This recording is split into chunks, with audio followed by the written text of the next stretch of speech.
All right, good morning, everybody. Welcome to Financial Contract Writers Training. So, got a light crowd here today. I guess no one's interested in financial contract writers. But here's the thing. Let me see. We're on Facebook too. If you're on Facebook, give us a like, give us a hello, give us a good morning. Let us know you're there. Sarah, good morning. Leo, good morning. Norm, good morning. Welcome, everybody. Thanks for being on.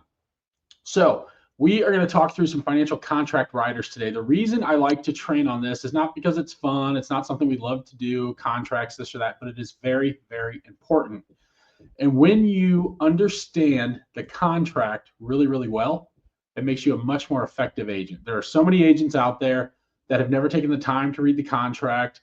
They maybe heard something from another agent that they thought was true. That's something I did a long time ago. Somebody told me something about a contract. I thought it was true. It was not true. It was completely false. But I didn't take the time to read the contract early on in my career. So I firmly believe the better you know the contract, the better you know what the contract entails, what it means, what it's saying, the more effective agent you're going to be.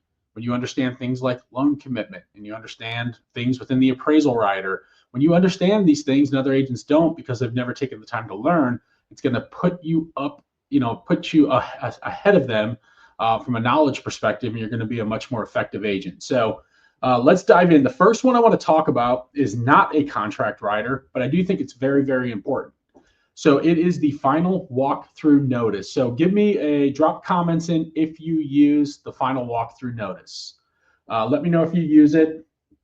Again, we're looking at Facebook. I got my other screen going here with Facebook. So if you see my head turning, that's why I'm looking at comments there. But do you use the final walkthrough notice? If not, I highly, Shantae, yes, awesome, good. I highly recommend you begin implementing this into your business. If you're not currently using the final walkthrough notice, you should begin using it. So here's what the final walkthrough notice does. We're just going to read through it. This is a document you're taking when you conduct your final walkthrough. So most agents, if not all, do a final walkthrough prior to closing. Brittany, yes. Kenitha, yes. Awesome. Good, good, good. I'm glad to see people using it. Very important. Here's what it is. You take this document with you. You then get them to sign it. You do your walkthrough. You take a look at the house. You get your buyer to sign it. And they're going to check one of three boxes. They're either going to acknowledge having waived the opportunity to conduct a final walkthrough of the property. So let's say it's an out-of-town buyer. And they say, no, I'm not coming in for it. We're fine. We're buying it as is. It's cool. No problem. Get them to sign this saying they've waived the opportunity. It covers you in the event they don't come in, they remote close, they don't come in for it, and then they move in, and maybe like the movers, when the people moved out, they damage the house. And now they're mad at you, they're mad at everybody.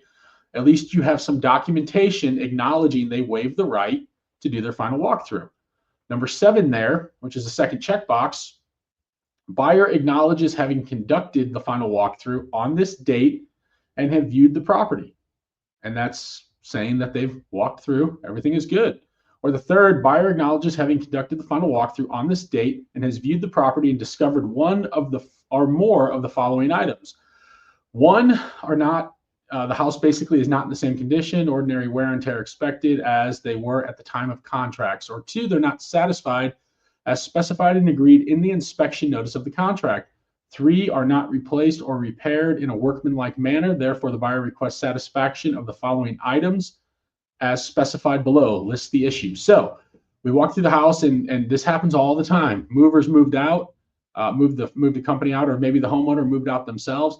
Walls got all scratched up, dinged up, drywall, holes in the drywall, things like that, coming up a staircase. That's stuff you would want to write in your walkthrough notice to get it fixed. Or we're walking through, doing our final walkthrough, and we're going through the inspection notice on the items the seller was supposed to fix, and we noticed things weren't complete. Or maybe they were finished or completed, but they looked terrible, like it wasn't a professional that did it. This is where we wouldn't just call the agent and say, hey, you need to fix this. We would submit on this document what we want to have fixed. I use my famous example back in the day. We did our walkthrough. The carpet was filthy, not anything near. It rained like that day that they moved, I believe. So the carpet just got filthy. So the day the sellers were moving out, I was representing the buyer. The movers or whoever moved them just trashed the carpet, going up the stairs at the landing of the upstairs. The stairs and in the upstairs like hallway were filthy. I called the agent. He said, yeah, no problem. We'll get it cleaned. Let's go ahead and close and we'll get it taken care of. I took him at his word. And what happened after closing? Nothing. Didn't happen. Stopped getting phone calls or my answers called, my emails returned. I didn't have anything documented because I just took the agent at their word that they were going to take care of it. And guess who paid to have the carpets cleaned? I did. So $400 or $500, whatever it was, I had to pay to do that. All that could have been avoided had I simply just sent a final walkthrough notice. So I recommend you use this, implement this into your process when working with buyers. It will save you in a lot of ways. Now, some of you probably have never had any issues, and that's fantastic. But this is an extra level of protection at the closing process to make sure that things go as they were supposed to. So again, if you check box 3 here, the seller will respond then. So again, legal document. So get it in here. Utilize this doc. I think it's super important that we are using that, and just wanted to touch on that. So if you're not using the final walkthrough notice, please begin using it when working with your buyers. Get it signed on every single closing. It will help you. All right, let's dive into the riders. So appraisal rider. Note, this form should not be used with FHA or VA financing. This is something we see a lot as a common mistake, especially with newer agents when they first get into the business. They check the appraisal rider, and so they basically send an appraisal rider and an FHA rider if it's an FHA contract. Keep in mind, you're using your appraisal rider if it's a conventional loan only or a cash offer, and maybe they want an appraisal done. But if it's an FHA or a VA contract, do not send the appraisal with FHA or VA. This is only with cash and conventional loans. Got a question here. Does the closing date change if they don't fix it in time? Yes, it possibly could. So that's one of the things where it could change, or perhaps we get something documented in here that they will take care of it. That might call for escrow. So this could potentially hold up closing. Yes, it definitely could. We don't want it to. But what I would be more concerned about is my client closing and then whatever was wrong with the property never gets fixed. And then it kind of falls on our shoulders to fix it. Similar to my carpet story where I had to pay for the carpet then. That was an easy thing that could have been avoided, could have saved me a few $100s, whatever the cost was back then, had I just done this. So yes, it could delay closing, but I would rather delay closing than have my clients close, move in, and then the issues never get resolved. And now it becomes even a bigger problem after closing. And here's the thing. In my opinion, there's nothing worse than dealing with stuff after closing. You've done all your work, you close on it, you get paid, and now all of these problems start to pop up that you have to deal with. I would much rather deal with them prior to closing because people care more prior to closing as well. The seller wants their proceeds. Right? They want to get their money prior to closing. Once they close and have their money, even though they said they were going to do something, if it wasn't documented, it's going to be a lot harder to get that done. So could delay closing, but I would rather delay closing than close on it and then these things never get done. And even worse, I end up having to, or you have to end up paying for all of this stuff. So good question. All right, so appraisal rider, let's go back to it. So conventional loans. Now, let's read through. We're just going to read through this stuff because I feel the more we read through it, the better we understand it, the better off we're going to be. Now, if this contract is contingent on financing, the contract is also contingent upon the property appraising for not less than the purchase price by an appraiser selected by buyer's lender. If the property does not appraise for the purchase price, or higher, and buyer elects to act on this contingency, buyer shall deliver a copy of the appraisal to the seller or listing broker within 2 days after it is available to the buyer from lender. So important there, you have to get this in. If this property doesn't appraise, if it does appraise, no problem. We don't have to do anything with it. If it doesn't appraise, you need to get this to the seller or listing broker within 2 days after it's available to the buyer. So don't sit on these things like appraisal, and it's not business days, it's days. So the buyer gets it on a Friday, we talk about it, we wait until Saturday, Sunday, Monday, we send it over on Tuesday. We need to get that thing in. Oh, it was a weekend. Doesn't matter. It does not say business days, it's 2 days. So as soon as you get this and we find out it didn't appraise, we need to get this over to the listing agent immediately. If the seller does not agree by written notice, keep in mind written, not just verbal, to buyer or selling broker to adjust the purchase price to the appraised value within 5 days after receipt of the appraisal by seller or listing broker, then the buyer, at buyer's option, may terminate this contract with earnest money to be returned to buyer, subject to paragraph 12 of the contract. So we send it, we find out it didn't appraise. Within 2 days, we need to send that appraisal to the listing agent, letting them know it didn't appraise. And then within 5 days, basically the seller needs to make a decision whether or not they're going to lower the sale price, or if not, then we can terminate the contract with earnest money to be returned. If buyer intends to terminate the contract, buyer must deliver written notice of termination to seller or listing broker within 2 days following the aforementioned 5-day period. A lot of big words there.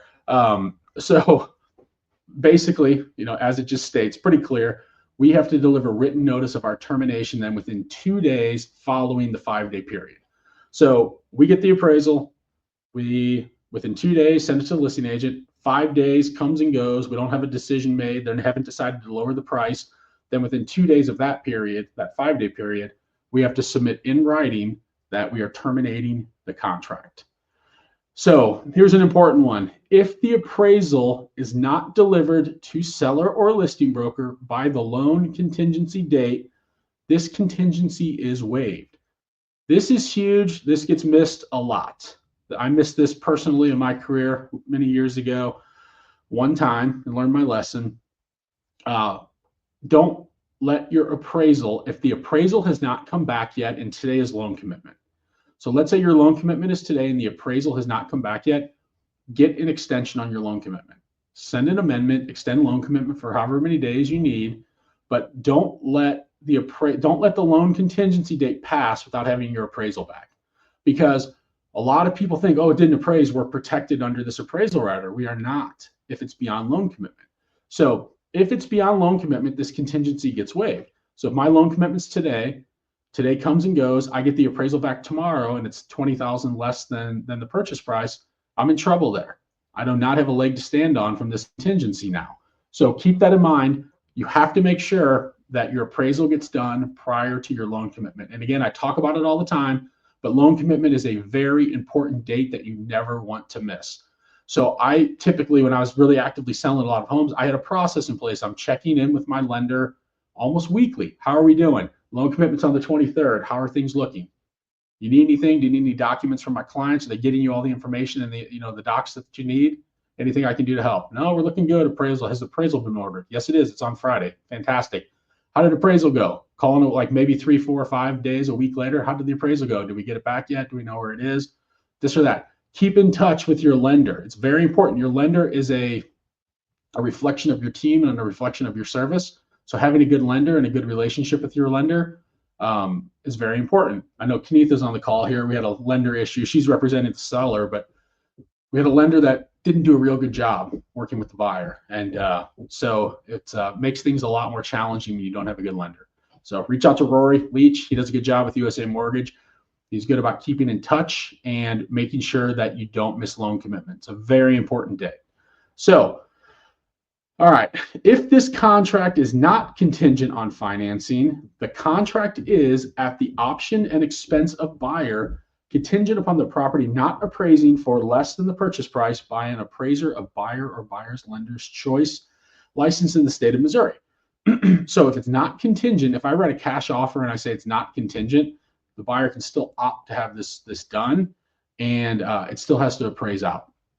Now, if the property does not appraise for the purchase price or higher, and if buyer elects to act on this contingency, buyer shall deliver a copy of the appraisal to the seller or listing broker within the same time period, 2 days, buyer, but not later than 15 days after the acceptance deadline date of this contract. That's an important one that gets missed a lot too. So if I write a cash offer on a property, let's say I'm going to buy an investment property and I write it cash, but I say, you know what, I still want to, I don't know, I still want to get an appraisal for whatever reason. I decide to do that. I have to get my appraisal done within my 15-day window and get it submitted if it didn't appraise out. Now, if that 15 days comes and goes and I get the appraisal back, well, it's not contingent on financing. I can't get out anyway now. house didn't appraise, it's a cash offer, it's not contingent on financing. I missed my 15-day window. I can no longer get out of the contract because it didn't appraise. So that's very important. If seller does not agree by written notice to buyer or selling broker to adjust the purchase price, so let's say we're within our 15-day window and I submit, and now the seller broker, so if the seller does not agree by written notice to buyer or selling broker to adjust the purchase price to the appraised value within 5 days after the seller's acceptance of this appraisal notice, then the buyer or buyer's option may terminate with earnest money to be returned. So same thing. If I do it within my timeline, I get the appraisal done within my 15-day window. It doesn't appraise. I say I'm going to walk away from this. I would send my appraisal here. I would send a mutual release. I would mutual release out. My earnest money could be returned. But if it goes beyond that 15 days, I am not getting out because of the appraisal. So hopefully that makes sense.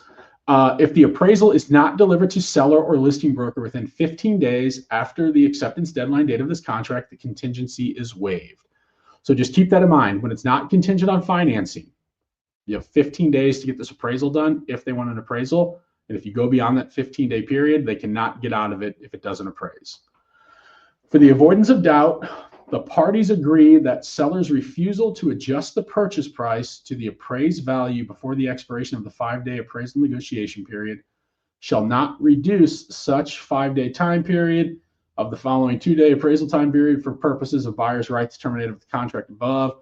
Nothing in section 1 and 2 above shall prevent buyer and seller from reaching a written negotiated price adjustment prior to the termination of the contract. So basically, in a nutshell there, let's say it didn't appraise out. Let's just, for easy math, it was a $100,000 sale price, appraised for 90, but we agreed within our time periods here that the buyer would sell it, or the seller would take it 90 and the buyer was okay with 90, meaning they were going to bring extra proceeds or whatnot to make the deal. So that can happen. It's not that it was purchase price was 100, appraised for 80.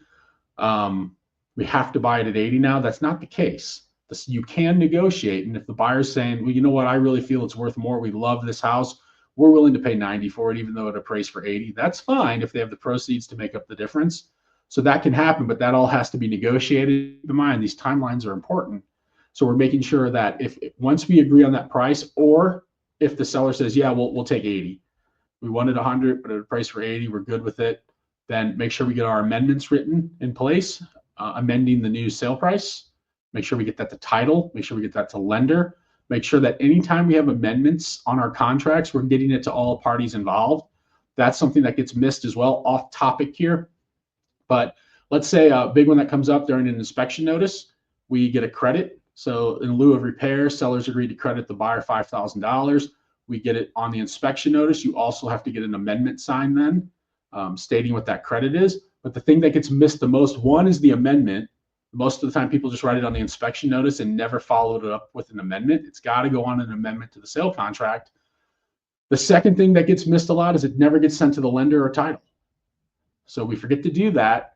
And then we get to the day of closing. It's not on the closing statement. And everyone's scrambling like, well, what do you mean there's a $5,000 credit? We didn't know, even though we as the agent knew, we just didn't send it to the lender or title. So make sure whenever you get amendments to the sale contract, you get it to your lender and your title company. Very important. So, all right. It's a lot of words, a lot of talking. So, questions. Do we have questions on the appraisal rider? That's it in a nutshell. If you have questions, drop them in. The next thing we're going to talk about is the VA loan provision rider. So the VA loan provision rider is for a VA loan, military, people that have served in the military that qualify for a VA loan. You will use the rider, and you're going to check the rider box on the sale contract, VA loan provision rider. So this is in lieu of the appraisal rider. Keep that in mind. If you're doing a VA loan, you use the VA loan provision rider. You do not use the appraisal rider. So it says it right there at the top. Note, in order to facilitate loan approval, buyer should have the appraisal process completed by the loan contingency date. The VA loan provision rider is, in essence, your appraisal rider. Sale contract, property, buyer's name, undersigned seller below.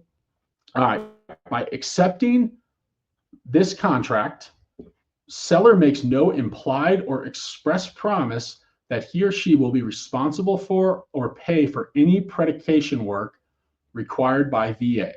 If predication work is required by VA and within 10 days from the date of receipt by both parties of the certification of reasonable value, which is the appraisal, no written agreement is reached as to who will complete and pay for the predication work, this contract shall be terminated and earnest money to be returned to buyer subject to paragraph 12 of the sale contract. So when your seller, if I'm representing a seller and we have a VA loan, the buyer has a VA loan, and we sign this, we are not saying we're going to fix anything as far as predication work. Now, the difference between an appraisal and a VA or an FHA appraisal, if you will, is that these appraisals have a little bit more of an inspection built into them, which means they're going to go in and look for things like windows, do they open and close? Maybe chipping and peeling paint. They're going to be looking for safety related issues that we call predications, that making sure the house is in good working order. So if I have a property and it's a foreclosure and it's been super beat up and really, really in terrible shape, it may not qualify for VA or FHA. So that's something to keep in mind as well. So they want houses that are not having like tons of issues with them, but predication work can come up. But with that said, if there's predication work required, and now the VA does their appraisal and they come back and say, okay, 6 of the windows don't open. We've got peeling and flaking paint outside that needs to be scraped and painted, and then 7 other issues as well.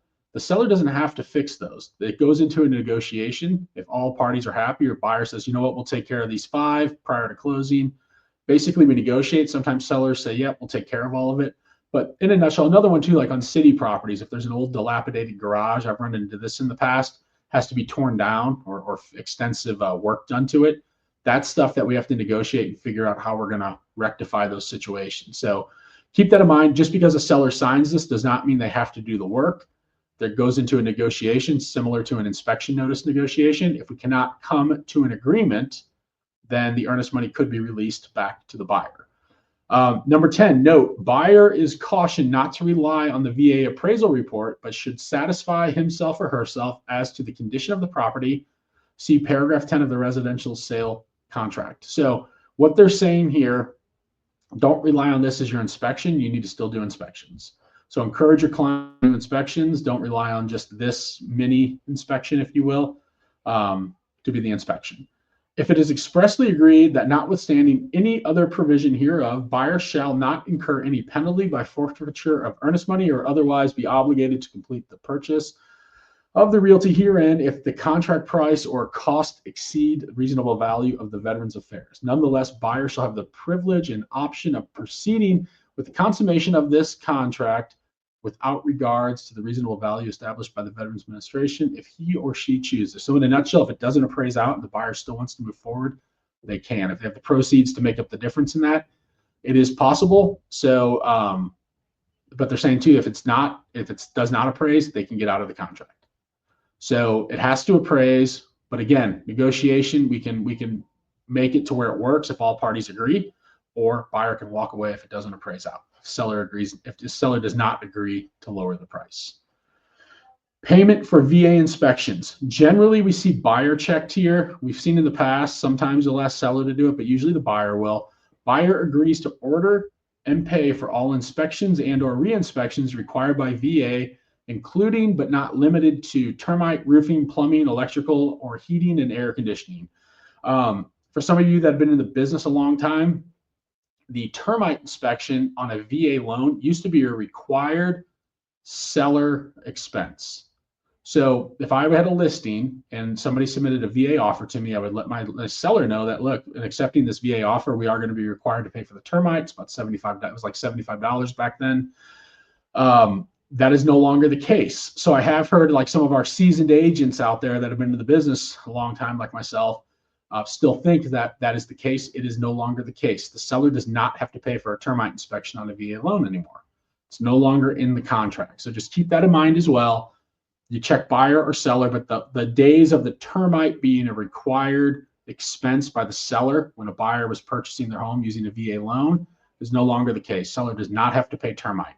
We check the box, buyer typically, and the buyer is going to take care of covering the expense for the inspections and so on and so forth.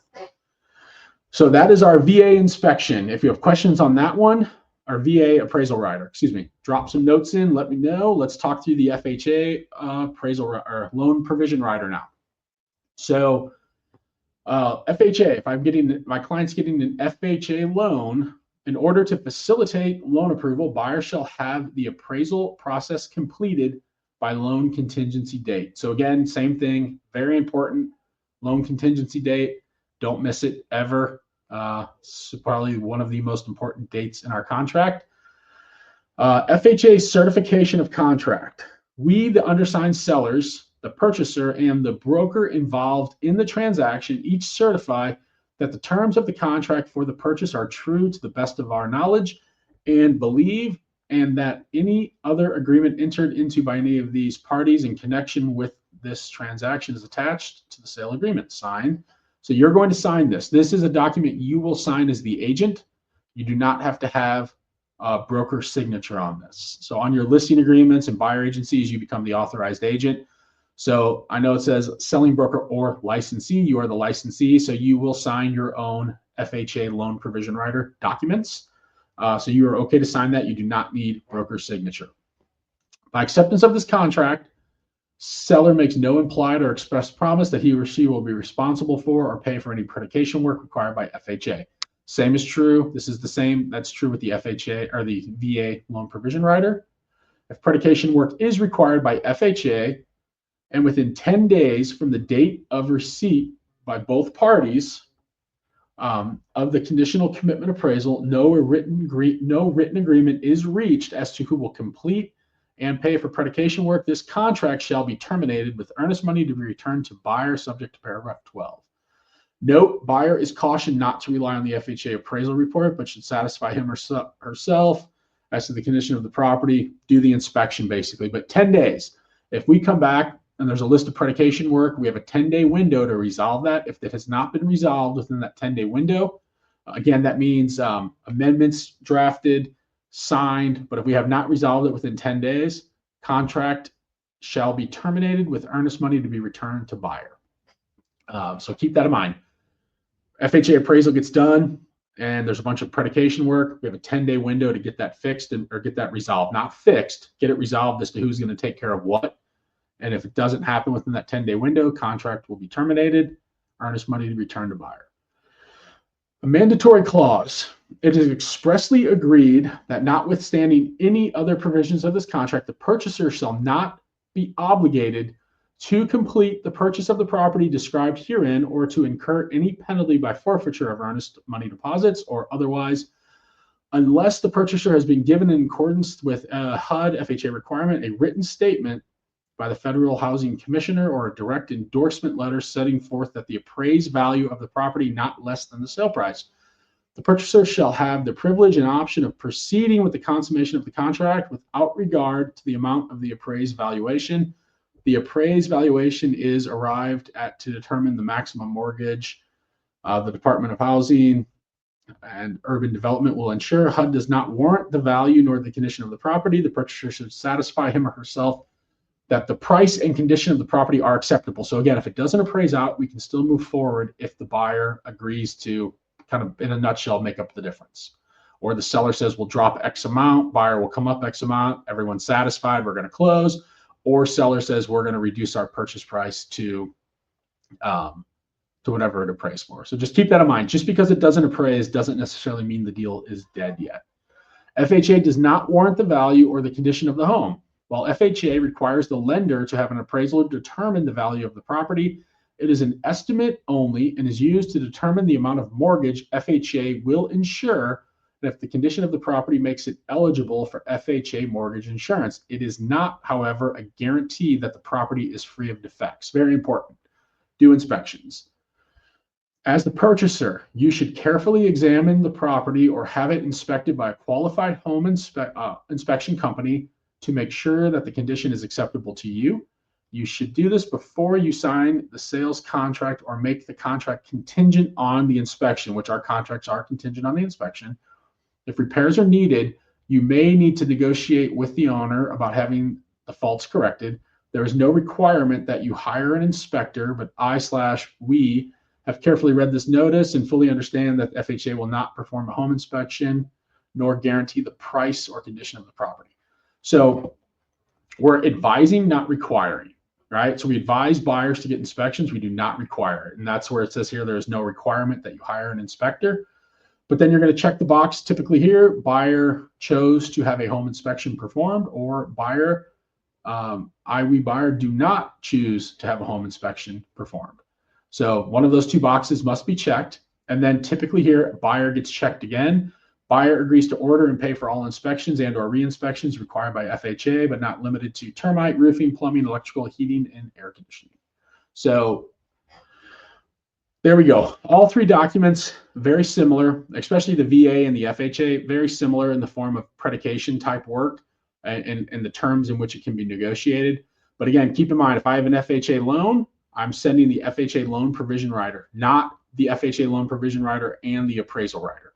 Appraisal rider is not sent on an FHA loan, and the appraisal rider is not sent on a VA loan. So just keep that in mind. That's something that gets confused often when people are newer. All right. Questions on that? Again, drop it in. Let me see on Facebook. Nothing there. Okay, cool. Clipping along here. All right. Condominium, villa, or similar lifestyle communities rider. This one gets forgotten a lot. If you write an offer on a condo, maybe a townhouse, a villa, you want to submit the condominium, villa, or similar lifestyle communities rider to the sale contract. So what is this document? Well, let's read through it. Sale contract, property buying between your buyers, undersigned seller. Within 5 days after the acceptance deadline date of the sale contract, seller shall notify the appropriate board or management company of this proposed sale and request the information in Form 2141, which is a condominium resale certificate. I do not have it pulled up here, but I highly recommend if you go into dotloop or wherever Forms R Us or wherever you get your forms, and type in 2141 condominium resale certificate, just go read through that and see what it does. What that document does is it shows how many units are available or how many units are in the condominium complex, how many of them are rented by renters, how many of them are owned and owner occupied. It'll show the expenses of the condominium, like what their P&Ls, their balance sheet, if there is any maybe special assessments coming up, what the monthly HOA fee is, things of that nature. So what this document is doing is basically it's authorizing now, or it's requesting that the seller now needs to provide that information. So if you have a seller, they need, and this document gets signed, they need to call the board or the management company and request this resale certificate, condominium resale certificate, or the villas or similar lifestyles resale information. There's typically a fee to that as well. So keep that in mind when selling a condo. It's going to range. I think at the low end now, it's like $150 fee.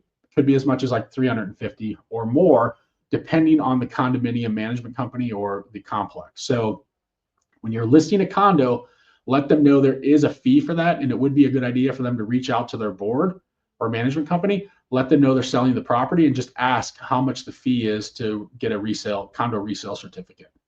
That way they can know up front what that cost is going to be. At the low end though, $150, and then it goes up from there. So just let your sellers know that that's an additional fee they're going to incur when selling their condo. If the appropriate board or management company provides incomplete information in Form 2141 or its equivalent, or none at all, seller shall prepare and submit to buyer a substitute form containing information to the best of seller's knowledge and including documents available to seller. Seller's good faith compliance with these requirements will not constitute a default. So if for some reason, let's say the management company's a mess, they can't get it filled out, the seller can fill out that number 2141 condominium resale certificate to the best of their knowledge, and that could suffice. A lender oftentimes is going to require this too on the buy side, that they have this resale certificate. So just let your sellers know on the listing that we need to be prepared to get that information and pay that fee. On the buy side, make sure you add this document into your contract when you write an offer on a condo or villa. Until buyer receives the above documents and for 5 days thereafter, or closing, whichever occurs first, buyer may terminate the sale contract with earnest money to be returned. So basically they have to get this information. It's important that we get it. It leaves a big contingency out there if the documents aren't given to the buyer.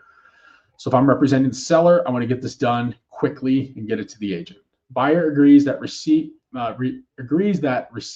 the selling broker of the information and documents required by this contract writer shall constitute receipt by buyer. So all we got to do is get it if we have the seller and send it. Most important, if you have the buyer, there's not a lot to do other than stay up on the agent to make sure, the listing agent, to make sure they're getting this information. But the big thing is don't forget to add it. So check the box on the sale contract, condominium, villas, or similar lifestyle rider, and make sure you add this document into your contract if you're writing on a condo or villa. Townhouse too, usually, unless it's a fee simple townhome. But all right, if questions again, drop them in. Let's see, there we go. Let's keep going. All right, review of indentures and restrictive covenants rider.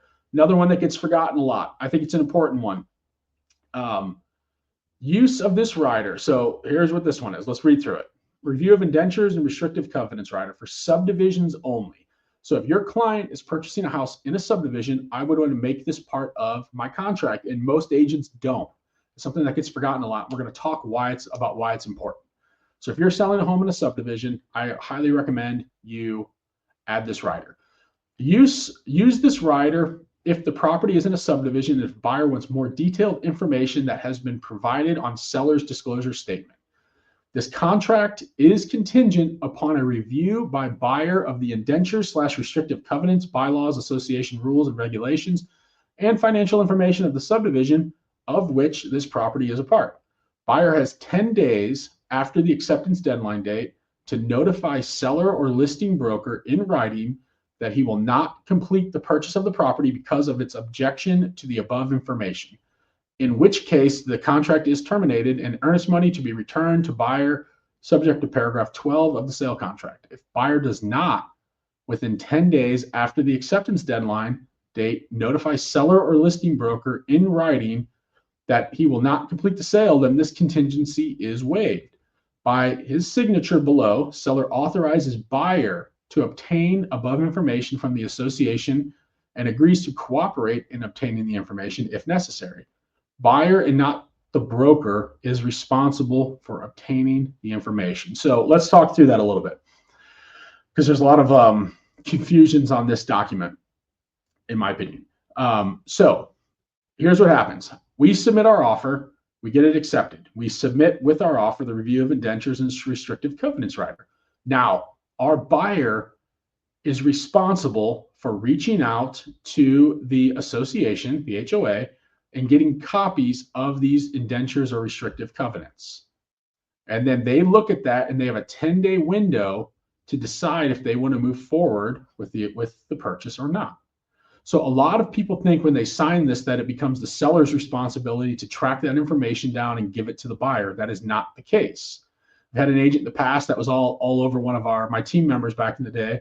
Well, you didn't get me this, you didn't get me this or that. He didn't read the document. It was not our listing agent, our agent's responsibility. It was his responsibility, or moreover, his client's responsibility to go get this information and then make a decision or determination whether they want to move forward or not. So keep that in mind. When you sign this document, if you have the buyer, it now becomes the buyer's responsibility, and you most likely will be assisting them in getting this information. But it clearly states right here in the last sentence, buyer and not the broker is responsible for obtaining the information above. Now, we'll want to do a good job and provide good service, so maybe we would assist in this and reaching out and getting that information, providing it to our client. But now they have a 10-day period to decide whether or not they want to move forward based on the verbiage in the indentures and restrictive covenants. Now, let's talk about some examples of what might be in those documents which could prevent them from wanting to buy a home. Well, maybe give an example. We had a guy had a house listed not so long ago in St. Albans. Guy had a landscaping company that he owned. Big truck, had the landscaping stuff, logos and stuff all over it.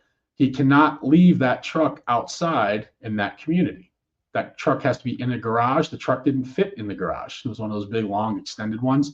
So it wasn't going to be a good fit, right? So that stuff happens. Like commercial vehicles being parked in the driveway are stuff that you'll see often in subdivision restrictions and covenants. Let's say your client wants to put a fence in, but they don't allow fences, right? They have a dog, they have 3 dogs. They have a dog, say, let's start with that, and they need to put a fence in, and it doesn't allow for it. We would want to know that because we don't want to close on the house and then find out we can't put a fence up. Or maybe they have 4 dogs and the subdivision only allows 2 dogs. That's something that can be in the subdivision indentures and restrictive covenants as well. So there are lots of things like that that could upset your client if they close on the property and then they get a letter from the HOA and it says, hey, sorry, you have to get rid of 2 of your dogs.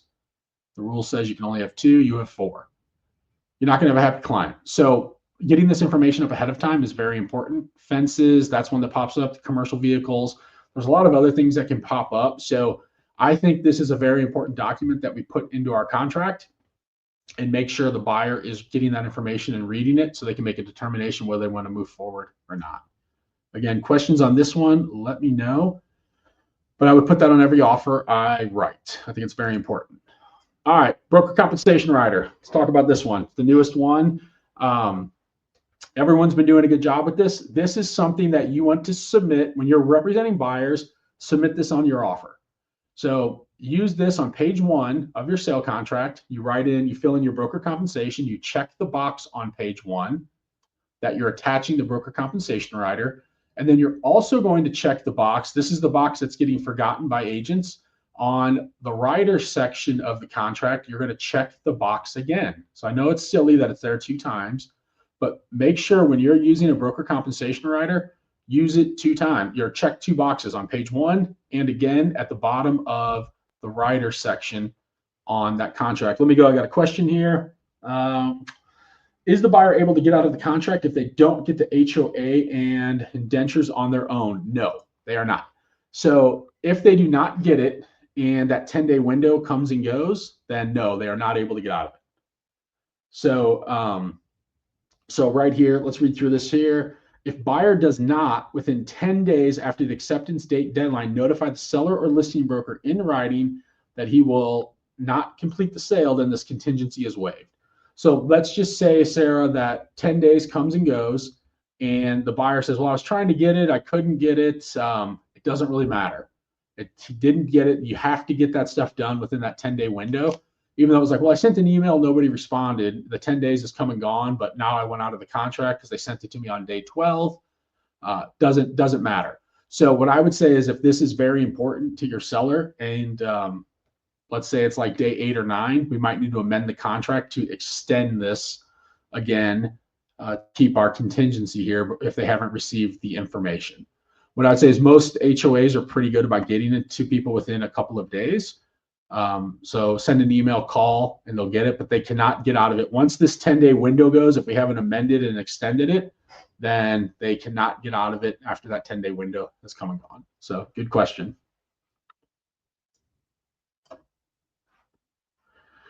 All right, broker compensation. So check the both boxes. Wait a minute, let's go back. Right, but what if they don't get it within the 10 days? Then it's come and gone. Yeah, so it doesn't matter. That's where you would want to amend. So even though the 10 days, like they didn't get it within the 10 days, it doesn't matter. So that's where I would say if we're at like day 8 or 9 and we don't have that yet, I would get an amendment signed and extend our number of days here. So the amendment would be something in the form of review of indentures and restrictive covenants, contingency to be 20 days after acceptance deadline rather than 10 days. That way it gives us an additional 10 days to still gather that information, make a determination, and go from there. So that's, again, one of the things, though, that once we go under contract, I would be working with our buyer to make sure we get on this right away. You know, because I get it. Like we put it under, we get it accepted on Friday. And then Saturday, Sunday comes, Monday's a holiday maybe, and now all of a sudden we only have 7 days left. It's not a lot of time. So even though they didn't get the information though within 10 days, this contingency will come to pass and it's waived. So if we're getting close to that 10-day window and we have not received that information yet, amend the contract and get this extended to maybe 15 or 20 days to give you ample time. So hopefully that's clear.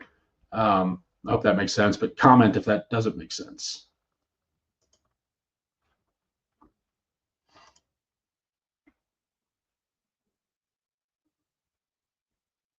Cool. Okay.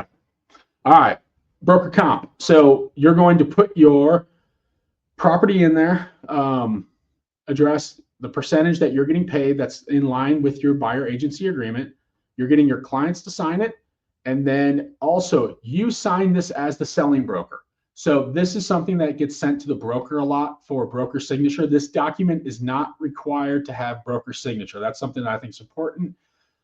You sign this. So again, when you get your buyer agency agreement signed and our broker signs them, they are authorizing you as the agent. So you now become selling broker. So you're going to put company name, Network Global, and then you will sign it right here on line 38. So on your broker compensation rider, you're signing that, and then you're going to send this with your offer. So just keep that in mind. Property percent, whatever you're looking to get paid. Check the box on page 1 of the sale contract. Check the box under the riders section, and then you're signing this document, not the broker. So broker comp, though, pretty self-explanatory. Everyone's doing a good job of using those, but just make sure you sign it. Don't send it to broker asking for broker signature. So, all right, contingency. I think we just got a couple more here. So contingency for sale and closing of buyer's property.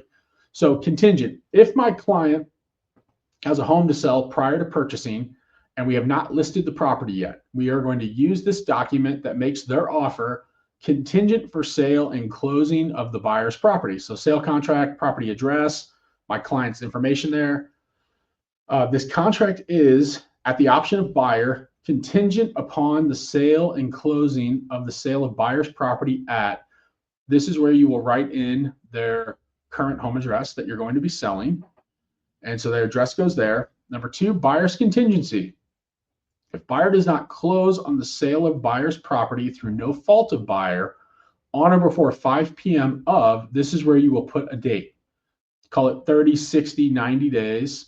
You're going to put a date in there, which basically is going to say this contract is contingent upon the buyer getting their home sold within this time frame. So typically I see like 90 days is kind of a norm, and what you would want to put here. So it's like a 90-day contingency. Buyers can have 90 days to get their home sold. But if buyer does not close on the sale of the buyer's property through no fault of buyer on or before 5 p.m. of, put a date, call it 90 days out, then this sales contract shall terminate with earnest money to be returned to buyer subject to paragraph 12 of the contract. So that gives us our contingency there that we have basically 90 days to sell the house. You might get this countered and the agent might say, we'll give you 30 days or 60 days or whatever the case may be. But again, I would go with probably start with maybe 90, or if you want to be really competitive, you know the house is going to sell quick, then shorten that window down to maybe 30 or 45 days. Seller's option. So this is an important one. At any time, seller may give buyer or selling broker, usually we see 48 to 72 hours. I've seen 24 as well, but this is where you'll write in 24, 48, or 72. 48 and 72 seem to be the most normal. But at any time, seller may give buyer or selling broker, let's say 72 hours for example's sake, written notice timed from receipt that at the end of the notice period, this sale contract will terminate without further notice, unless buyer waives this contingency pursuant to paragraph 4 below. In the event of termination, earnest money to be returned to buyer subject to paragraph 12 of the contract. So what is that saying? It's saying that at any point in time, the seller can contact you. So the seller's agent may contact you as the buyer's agent and say, hey, we're going to terminate this offer. We're implementing we're initiating our kickout window, and we're going to terminate the contract within the 48 hours or 72 hours, whatever's documented here at number 3. And if that happens, there's a couple of things that we can do. Buyer can agree to waive this contingency and move forward with the house without selling their current home. So let's read number 4.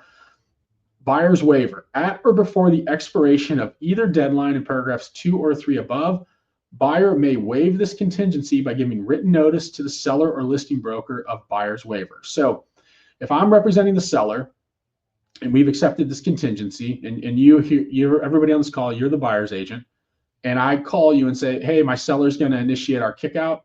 We're going to terminate the contract at the end of our 72 hours. So now that means that after 72 hours or whatever stated on line 10 there, however many hours, if you do not firm up as your buyer does not firm up their offer and remove this contingency, I kick you out and I can move on to another offer. So where we see this happen a lot is if my seller accepts a contingent offer and then another offer comes in, let's say a week later, or, for example's sake, or 10 days later, whatever it is, another offer comes in. Before I can accept that new offer, I have to go back to my existing offer here and say, hey, we're going to terminate the contract. We're applying our kick-out clause. And now your buyer has to make a decision. Do they want to waive the contingency on selling their home if they're able to? Or they say, no, we can't do it. We have to get ours sold yet. We don't have any offers. So we're going to terminate. So the contract then would terminate at the end of that 72-hour period. And then my client can move on to that new offer. So that's how that kick-out works. But at any point in time during this, the buyer could come in and say, yep, we're going to waive our contingency now, and we're going to move forward. So that would be totally fine. Number 16, buyer may not terminate the contract on the basis of any loan commitment, which requires the sale or closing of buyer's property. So what does that mean? That means they can't come in and say, well, we can't get financing now because we need to sell our property. So we're just going to terminate. We knew that going into it, so they can't get out of that as a clause. And then if buyer waives, then buyer remains obligated under the sale contract, even if the sale of the buyer's property fails to close. So if they waive their right, number 14, the buyer's waiver, if they say, yep, we're going to move forward, we're not worried about selling our house now.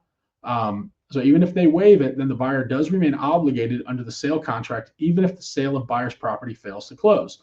Therefore, a buyer should not waive this contingency without the certain ability to close on the transaction.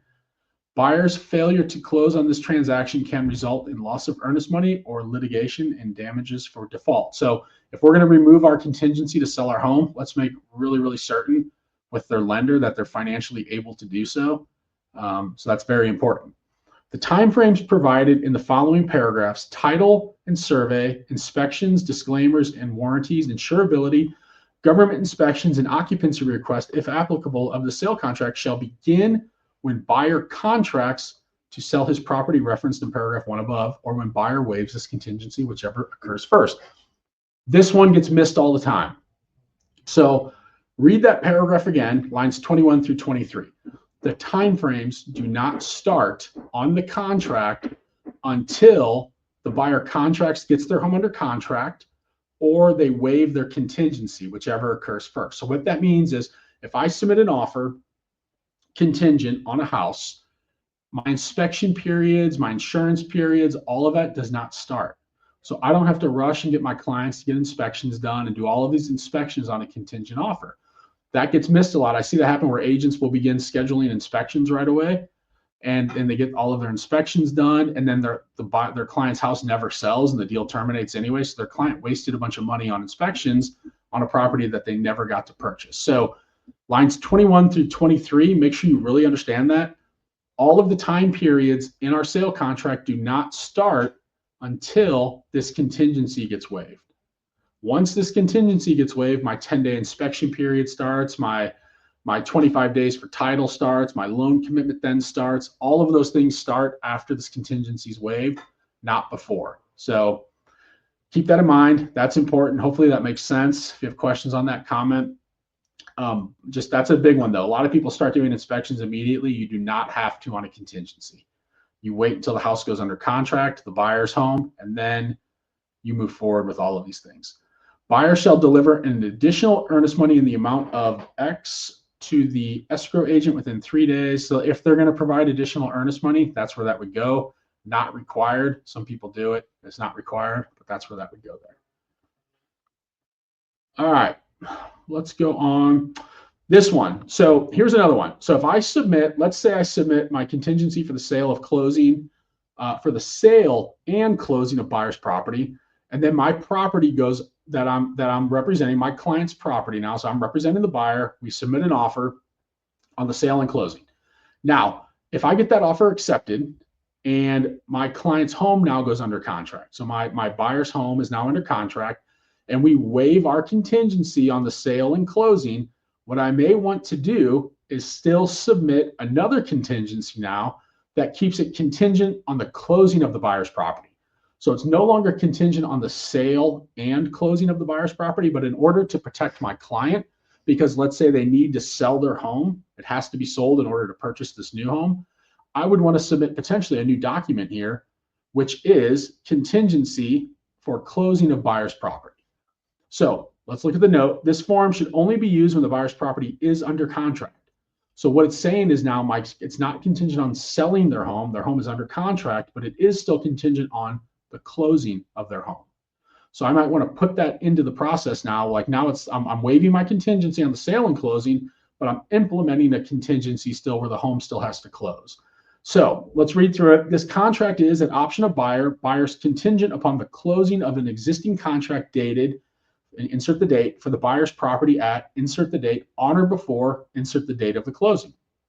On or before the expiration of the date referenced in paragraph 1 above, buyer may waive this contingency by giving written notice to the seller or listing broker of buyer's waiver.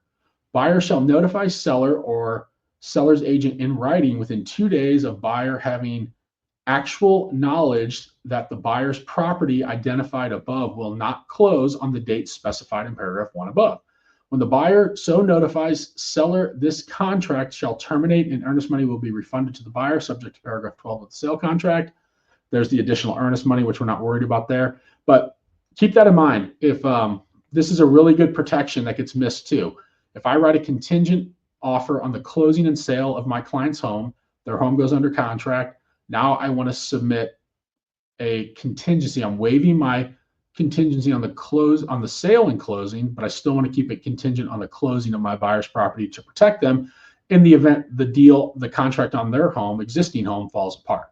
So I would waive my contingency on the closing, and I would implement my contingency, or excuse me, on the sale, and I would implement my contingency now with this document on the closing. So no, it's no longer contingent on the sale and closing, but it is still contingent that the property closes. So hopefully that makes sense. Just keep that in mind when writing a contingency. You typically, if your client's home is not under contract, you start with the closing, the sale and closing. And then once their home goes under contract, you move to just the closing contingency, removing the sale part of it. So I would make sure that I implement this into my offer once I waive my sale and closing contingency. So hopefully that makes sense. If buyer waives this contingency, then buyer remains obligated under the sale contract, even if the sale of his property fails to close. Therefore, buyer should not waive this contingency without certain ability to close on this transaction. Buyer's failure to close on the transaction can result in the loss of earnest money or litigation and damages for default. So basically, in a nutshell, it's saying don't waive this if you're not able to buy the house without selling your home. Very important. And then final walkthrough notice, which we went through. So that's all of the riders we're going to go through today. Hopefully that helped. I know it's a lot of words, a lot of talking. I appreciate everybody hanging in there. But again, I like to do these because I think it keeps us sharp. It keeps us understanding these documents really, really well.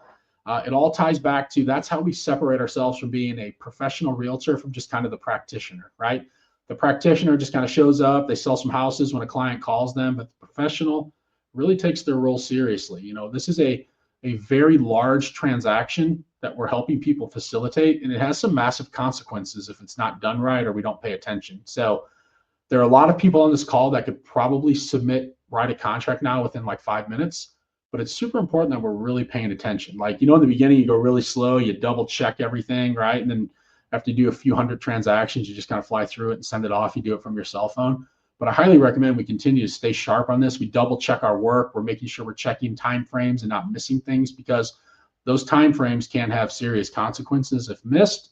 But again, I appreciate you all being on. That's all I've got for today. So I hope you all have a great end of the week. We'll talk soon. That's all we got. Thanks, everybody. Talk to you later.